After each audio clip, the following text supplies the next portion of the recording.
청취자 여러분 안녕하십니까. 이번 시간에는 시장 패러다임의 변화에 따른 자금 조달 전략이라는 주제를 가지고 강의를 시작하겠습니다.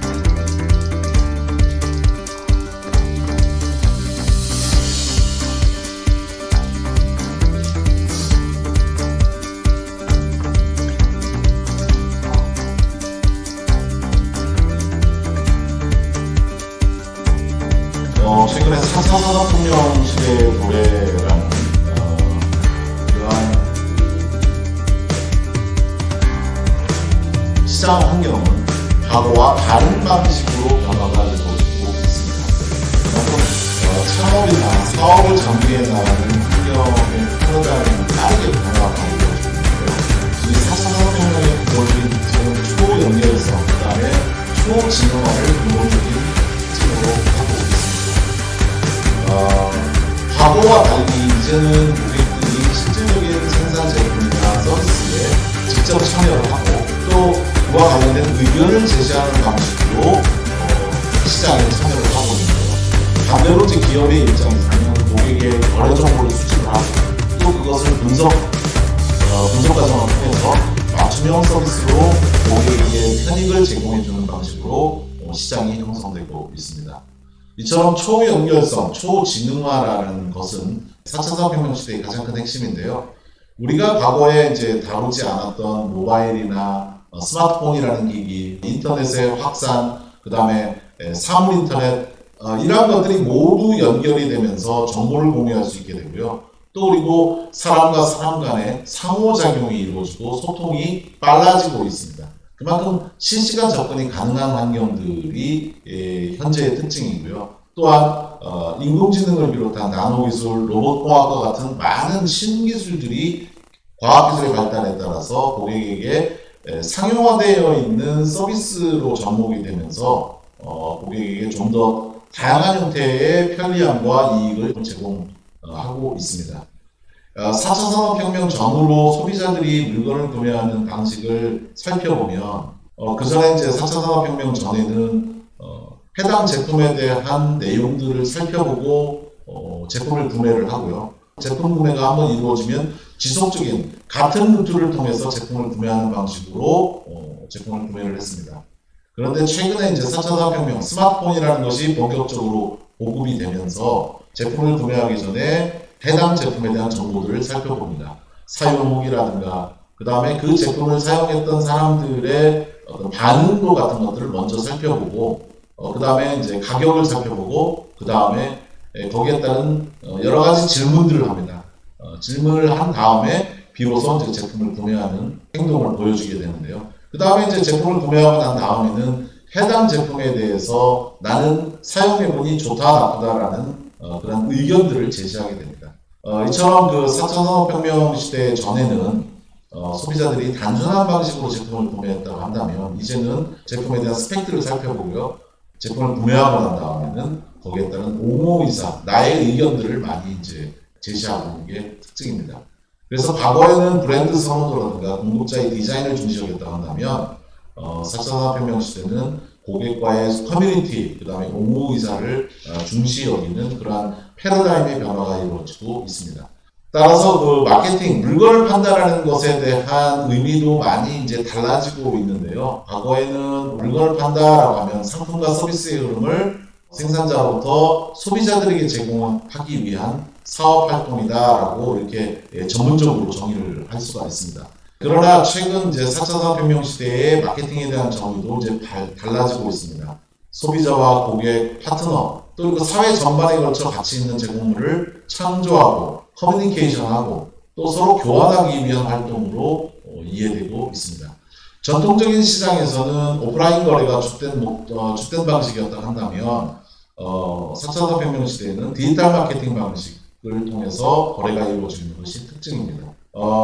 과거에는 이제 수직적인 공급자가 일방적으로 제공하는 제품에 의존할 수밖에 없었지만은 최근에는 수평적이고 또 고객의 의견을 반영한 방식의 제품들을 제공하는 그러한 특징들이 있습니다. 따라서 마케팅의 방식이 과거에는 특정화되어 있는 고객을 대상으로 가격이라든가 고객에게 다양한 형태의 일방적인 디자인을 제공해 주는 것이 과거의 특징이었다고 한다면, 이제 현대사회는 고객과 얼마만큼의 소통을 통해서 고객의 니즈를 충족시켜 줄 수 있느냐, 고객에게 어떠한 편리함과 이익을 주고 또 고객에게 어떠한 가치를 창출해 내느냐 하는 것이 절대적인 관건인 그런 시대에 접어들었습니다.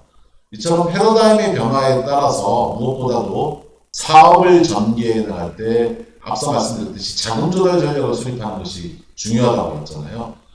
자금을 조달하기 위해서 우리는 내가 하고 있는 사업이 적정한가 적정치 않은가라는 판단을 해야 되는데, 최근에 이제 코로나19, 4차 산업혁명, 지역카페 활성화, 이러한 시대적인 패러다임의 변화가 이루어지고 있는 상태에서 과연 내가 지금 하고 있는 사업의 영역은 적절하고 또 환경에 맞는 판단을 하고 있느냐라는 여부를 판단할 필요가 있습니다.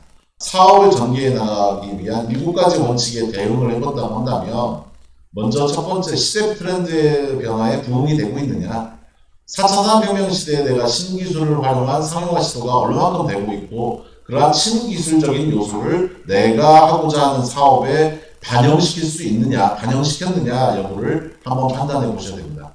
두 번째는 수익성이라는 부분들도 우리가 한번 생각해 봐야 되는데요. 투자 대비 이제 자금 조달 대비 수익성이 최소한 3% 이상, 유망업종의 경우에는 5에서 8% 이상의 수익률은 창출되어야지만이 사업으로서의 가치가 있다고 볼 수 있습니다. 그 다음에 이제 앞으로의 사업은 지속 가능한 사업을 할 수 있느냐 여부에 대한 판단이 무엇보다 중요합니다. 이러한 지속적으로 내가 일회성으로 사업이 단절되고 만다고 한다면 결국은 계속 반복되는 사업의 연속이 될 수 있으니까요. 지속적인 사업을 할 수 있는 방법은 뭐냐면, 최근 소비자들의 심리적인 트렌드가 어떻게 바뀌어지고 있는가라는 것들을 분석할 필요가 있습니다. 이러한 소비자 트렌드 분석을 통해서 지속적으로 사업할 수 있는 것에 대한 판단을 할 필요가 있습니다. 또한 안정성이라는 측면에서 봤을 때는 경기 변동이라든가 계절적인 변화에 대한 영향도가 없어야 되겠죠. 최근에 이제 지구 온난화로 인해서 이제 계절적인 변화들이 빠르게 전개되고 있는데요. 이에 따른 안정성을 좀 높게 가져갈 수 있는 사업이냐라고 여부를 판단할 필요가 있습니다. 또 그다음에 다섯 번째로는 자신의 성격에 맞는 사업이냐 아니냐 여부를 판단할 필요가 있습니다. 자신이 좋아하고 잘할 수 있는 것을 하는 것이 무엇보다 중요합니다. 여섯 번째는 경험이나 지식 활용이 가능한 영역이냐라는 부분들을 살펴볼 필요가 있습니다. 실질적으로 자기 자신이 경험해 본 사업 영역을 창업을 한다고 한다면 가장 좋겠지만, 만약에 내가 경험이 부족하다고 한다면 사전 지식을 확보한다든가 그 다음에 정보를 많이 얻어서 좀 사업을 전개해 나가기 위한 사전 계획을 수립하는 것이 중요합니다. 그 다음에 이제 마지막으로 결정적으로 중요한 것이 이제 자금 조달인데요. 내가 하고자 하는 사업이 내가 외부로부터 아니면 내 자금을 가지고 자금을 조달할 수 있는 범위 내의 사업이냐 아니냐 여부를 판단할 필요가 있습니다. 최소한 자기 자본 비율은 약 70% 정도 이상은 되어야 되지 않느냐라고 보고 있는데요. 이러한 그 자금 조달 방식이 결국 이제 자기 자금을 가지고 자기 돈을 가지고 사업을 전개해 나가는 데는 한계가 있기 마련입니다. 따라서 최근에 이제 이러한 창업 생태계의 본격적인 정부 지원 사업들이 펼쳐지고 있기 때문에 이러한 정부 지원 사업이라든가 창업 지원 자금, 소상공인 지원 자금들을 활용하는 이러한 자금 조달 방식을 통해서 사업을 전개해 나가는 것이 중요합니다. 그 다음에 만약에 외부로부터 돈을 빌리는 차입을 해야 되는 경우에는 철저한 위험관리 방안을 수립하는 것이 중요합니다. 최종적으로 내가 사업을 선정을 할 때 다음과 같은 12가지의 고려 요소들을 한번 살펴보고 내가 하고자 하는 사업 영역들이 적절한가, 적절치 않은가 라는 부분들을 창업자 여러분 스스로 한번 자문자답해 보시기 바랍니다. 그런 의미에서 해당 슬라이드의 자료를 올려놨고요. 자, 일반 창업, 특히 이제 우리가 이제 창업은 기술 창업과 일반 창업 두 가지로 나누어서 생각해 볼 수 있는데요. 또 이제 일반 창업이라는 아이템을 선정할 때 주의해야 될 사항들이 있습니다. 먼저 이제 창업자 자신의 자금 규모가 자기 자본인 비율의 70% 이상이 되어야 되고요. 내가 창업을 해야 되겠다는 의지, 가치관, 나이, 성별, 체력 조건은 어떤지 이러한 것들도 사업을 전개해 나가는 데 필요한 요소입니다. 창업 형태는 내가 프랜차이즈 가맹점으로 할 것이냐 아니면 독립된 점포로 할 것이냐라는 것들을 살펴봐야 되고요. 특히 이제 외부의 전문가로부터 자문이라든가 도움을 받을 수 있는 인적 네트워크가 있다면 정말 중요합니다.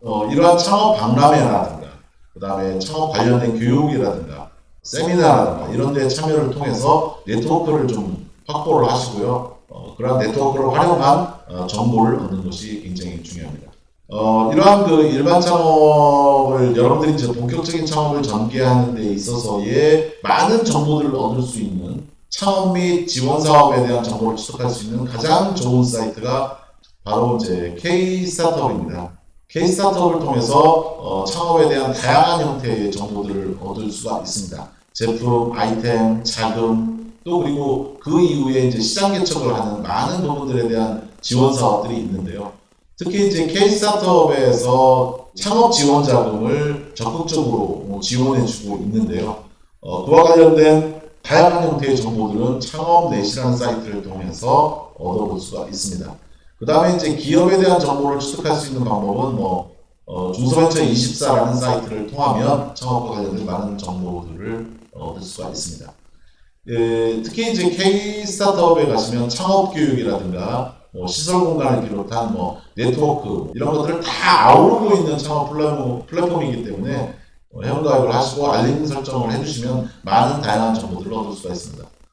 그 다음에 이제 대전 일자리경제진흥원에서 하고 있는 소상공인 관련된 정책 사업이라든가 이런 것들도 또한 좋은 사이트로 여러분들이 활용할 수 있습니다. 자, 우리가 앞서 살펴본 바와 같이 성공 창업을 해야 되는데 결국 피해야 될 사업, 실패하는 사업, 피해야 될 아이템들은 무엇인가라는 것들을 한번 살펴보겠습니다. 7가지 정도로 나누어서 살펴볼 수가 있는데요. 마진이 적다든가 투자 비용이 많이 요구되는 아이템은 피해야 됩니다. 그 다음에 특히 이제 라이프 사이클이 짧거나 전문가 영업이 어려운 아이템들 같은 경우는 피해야 될 아이템 중에 하나인데요.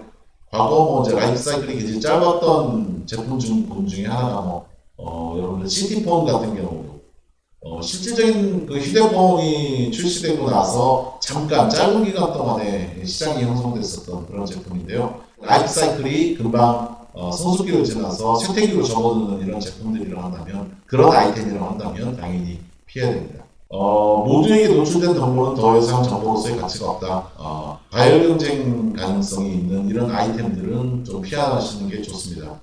그리고 보통 통상적으로 사업을 전개해 나갈 때 이제 귀동량을 통해서 이제 사업을 전개하는 경우들이 많은데요. 미리 사전에 충분하게 정보를 좀 살펴보는 것이 중요합니다. 그 다음에 경기나 계절에 지나치게 민감한 아이템은 성장을 하는데 한계가 있습니다. 그 다음에 앞서 살펴본 바와 같이 내가 어떠한 사업을 전개해 나가느냐에 따라서 창업 조직, 회사를 어떠한 유형으로 가져갈 것이냐라는 것도 중요합니다. 사회적 기업으로 가져갈 것이냐, 아니면 주식회사 형태로 가져갈 것이냐, 아니면 소셜벤처의 형태로 가져갈 것이냐에 따라서 회사 조직을 무엇으로 가져가느냐에 따라서 유리하고 불리한 방향성을 펼쳐져 나갈 수가 있습니다. 그 다음에 이제 최근에 이제 프랜차이즈 관련된 사업들을 많이 하고 있는데요. 지나치게 특약을 요구하는 프랜차이즈 사업 같은 경우는 좀 피하는 게 좋고요. 철저한 분석을 선행하는 것이 좋습니다. 공정거래위원회 사이트에 가시면은 프랜차이즈에 대한 많은 공개 정보들이 나와 있습니다. 그래서 공개 정보들을 참고해서 철저한 분석을 할 필요가 있습니다. 결국 핵심은 창업자가 좋아하는 아이템을 가지고 사업을 해낼 것이냐 아니면 창업자가 경험한 아이템을 가지고 사업할 것이냐 어떤 것이 성공 확률이 더 높을까요? 창업자가 경험한 아이템이 당연히 성공 확률은 높겠죠. 그러나 자신이 좋아하고 또 자신이 경험해 보지 못했다고 한다면 많은 일정 정도의 시간을 할애해서 그와 관련된 정보 수집부터 해서 간접적인 경험들을 쌓는 것도 충분하다고 생각합니다. 앞서 말씀드렸던 제품의 수명 주기와 관련해서 제품이 라이프 사이클이라는 것을 참고 자료로 한번 가져왔는데요. 제품이 판매되는 상황은 시간이 지나면서 좀 변합니다. 따라서 제품의 연속적인 그 관리가 필요한데요. 도입기, 성장기, 성숙기를 지나서 쇠퇴기이기 마련입니다. 업종별로 나와 있는 내용들을 제가 슬라이드 상에서 정리를 해봤는데, 보통 통상적으로 우리가 이제 도입기나 성장기에 놓여져 있는 사업들을 중심으로 해서 전개해 나가면 정말 좋겠죠. 그러나 이제 도입기나 성장기에 속해 있다는 얘기는 그만큼 많은 지식을 습득을 해야 되고, 또 그와 관련된 아이템에 대한 연구들이 먼저 선행되어야 될 필요가 있다고 생각합니다. 그러나 내가 성숙기에 접어들고 있는 아이템을 하고 있다 하더라도 이것의 실질적인 수명 주기를 다시 상향화시킬 수 있는 방법은 바로 그 새로운 패러다임의 변화에 따른 새로운 신기술들과 융합하는 방식으로 제품의 라이프 사이클을 좀 더 연장할 수 있는 이런 기회가 있습니다. 따라서 내가 지금 하고 있는 사업의 영역이 성숙기를 접어서 쇠퇴기에 접어들고 있다고 한다면 새로운 신기술들을 융합한 방식으로 피보팅을 할 필요가 있습니다. 이러한 제품의 연장은 마케팅 전략에서도 같이 활용되고 있는데요. 제품의 수명 연장을 위해서 광고를 한다든가, 새로운 시장을 탐색한다든가, 가격을 인하한다든가, 새로운 기능을 추가한다든가, 우리는 다양한 형태의 제품의 그 판매 주기를 연장시키기 위한 많은 활동들을 하게 됩니다. 이것을 우리가 보통 마케팅이라고 하는데요. 그런데 이제 이러한 마케팅을 전개해 나가는 데 있어서 주목해야 될 부분들은 뭐냐면, 제품의 라이프 사이클을 연장시키기 위해서 내가 시도하는 광고는 모든 사람들에게 좀 알려져야 될 필요성이 있고요. 또 기존에 사용하지 않았던 다른 잠재 고객을 대상으로 진행해야 되고, 또 이러한 광고들은 반복되는 형태가 돼서는 안 된다는 것이 바로 이제 최근 제품의 라이프 사이클을 연장해 줄 수 있는 그러한 마케팅 방법이라고 이해하시면 될 것 같습니다. 결국 우리가 시장의 패러다임 변화에 따라서 기업의 다양한 형태로 사업을 전개해 나가게 되는데요. 결국 근본적으로 기업이 하고자 하는 것은 기업의 가치를 창출하는 것이 근본적인 목적입니다. 자금을 어떻게 하면 잘 조달을 해서 제품을 생산을 하고, 생산된 제품이 잘 팔리게 마케팅을 해서 다시 그 자금이 다시 새로운 제품을 생산하기 위한 선순환 구조를 갖는 것이 중요한데요. 해당 슬라이드에서 보여주고 있는 것은 기업이 선순환적 자금을 가지고 어떻게 하면은 안정적이고 지속 가능한 기업 가치를 창출해낼 수 있느냐라는 일련의 프로세스를 정리해 놓고 있습니다. 가장 좋은 방법은 기업이 이익을 창출을 해서 이익금이나 또 이익을 창출해서 그 자금을 가지고 다시 새로운 제품의 생산을 하는데 투입이 된다고 하면 가장 이상적이겠죠. 그러나 이러한 잉여 자금을 가지고 사업을 운영해 나가는 데에는 한계가 있습니다. 그러다 보니 이제 앞서 말씀드린 간접 자본이라든가 외부로부터의 자금을 차입한다든가, 아니면 직접 자본 시장이라는 걸 통해서 외부로부터의 투자를 통해서 새로운 자금을 조달해내는 방식으로 전개해 나갈 수 있습니다. 보통 통상적으로 창업 기업이 갖는 자금은 뭐 이렇게 시설 자금, 운전 자금, 또 뭐 이제 개발 자금으로 나누어서 살펴볼 수가 있습니다. 또 그리고 이러한 자금의 성격에 맞게끔 구분을 한 장부 정리라든가 자금의 운영 방식을 전개해 나가는 것이 중요한데요. 이처럼 기업의 가치는 어떻게 자금의 순환 흐름을 원활하게 할 수 있느냐, 시대적 패러다임에 맞는 사업의 방향성도 전개하고, 또 해당 제품에 대한 연구개발이라든가 외부로부터의 추가적인 자금을 조달을 해서 더 업그레이드 되어 있는 제품이나 서비스를 공급해주는 방식으로 계속 선순환 구조를 가져가는 것이 무엇보다 중요하고요. 이러한 이상적인 선순환 과정을 가져가는 것이 결국 기업이나 창업자가 결국 해내야 될 역량이고요. 또 전략적으로 가져가야 될 필요성이 여기에 있습니다. 이러한 일련의 선순환 프로세스, 기업의 가치를 창출해내는 이러한 프로세스를 통해서 기업의 가치가 이제 지속적으로 상승을 하게 되는데요. 결국 이러한 기업의 가치를 극대화하는 데에 궁극적으로 자금을 어떻게 조달을 하느냐라는 전략을 수립하는 것이 결론에 이르게 됩니다. 그래서 자금 조달 전략을 어떻게 펼쳐나가고 자금 조달 전략을 무엇보다도 잘 수립하는 것이 기업의 가치를 창출해내고 또 기업의 지속 가능성을 가져갈 수 있는 목적이라고 보시면 될 것 같습니다. 자, 여기까지 정리하고 다음 주제에서는 그렇다고 한다면 어떻게 자금을 정부 지원 자금들을 통해서 자금을 조달할 수 있는가, 자금 조달 방법에 대한 구체적인 방법들을 말씀드리겠습니다.